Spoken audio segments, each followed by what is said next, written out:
What up, y'all? What it do? It's your boy King Crowder coming back in again with another edition of a book review. I'm coming to y'all back to back tonight. I definitely felt like it was overdue, and this next one actually hit home, and I see why phenomenal it is.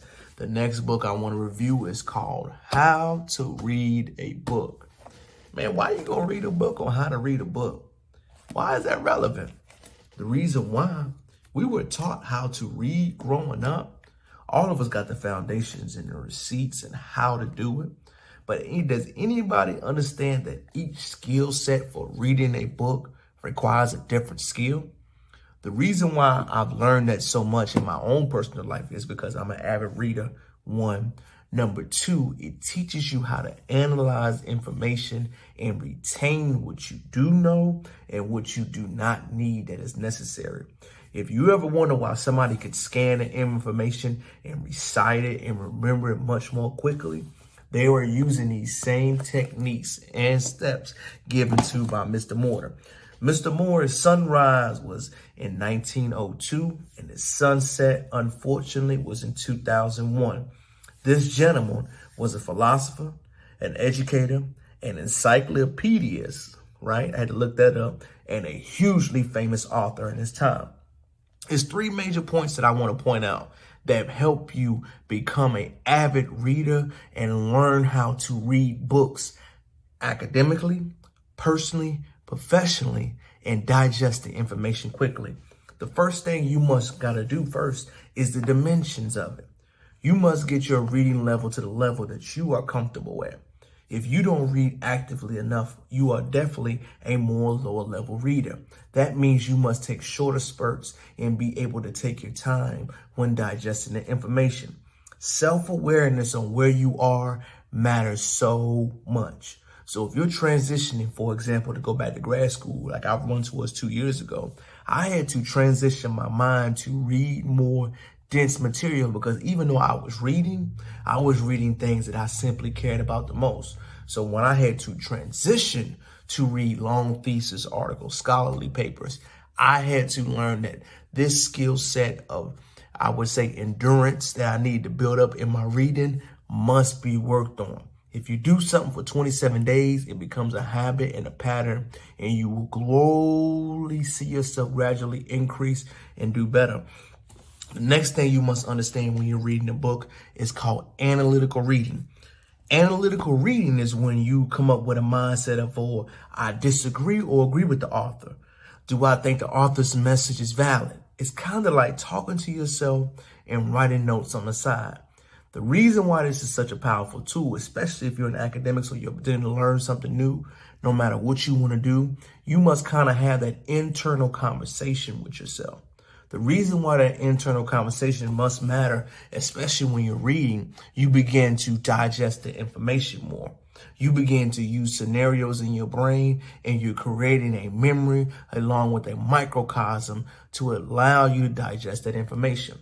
I am much more visionary type of person, y'all. So once I got that step in my mind, I noticed my thought process and learning increase exponentially. I think that is one of the most powerful steps that you must learn when you're learning how to read the book is internal conversations. Making sure you mention, man, this author crap. He's no good. I agree with his message. I agree with what he says. I don't disagree with it.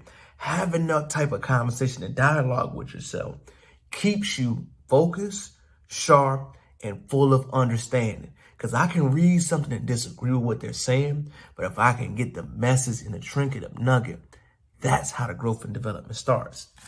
The last and most important ultimate step I want you to remember, especially when you're reading something, the job of reading you is to enlighten you on something you may not be aware of.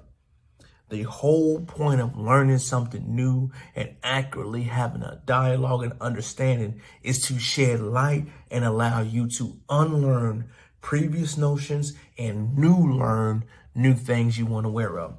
For example, I had to unlearn my bad patterns of thinking negatively about subjects when it comes to history. I was at one time nervous to learn about Black American history because it felt like we constantly suffered and took losses. But in that process, I had to relearn that it was a systematic effort and losses are normal in battles in war. The reason why that was such a phenomenal way of going about it is that you have to shift your understanding to relearn new information. My only criticism with this book, I would say, is that it's a little bit outdated just because it was written in the 90s and it doesn't go over audio books and newer modern technologies. But the steps, especially if you're transition or learning in some type of academic, is so profoundly awesome. I highly recommend it. You will learn how to get a book, read it, diagnose it, look at the cliffhangers, and it will cut down tremendously on your work time and understanding time. Again, the point of learning something new is to have that internal conversation and dialogue with yourself. You must turn your brain on to have that song and dance routine to learn as much as possible. That's what it's all about, y'all. Learning information, applying it, and executing on the message given. This is my review again on how to read a book. I definitely think all people should add this to your collection. Everyone should know how to diagnose the information, learn how to read the information, and make your own judgment. And be able to read something, even if you disagree with it. Make sure you finish what you started. That's how you grow, baby. It's your boy King Crowder checking out again, y'all. Hope y'all check again for the next time of my video. Hope y'all enjoy y'all night. Peace.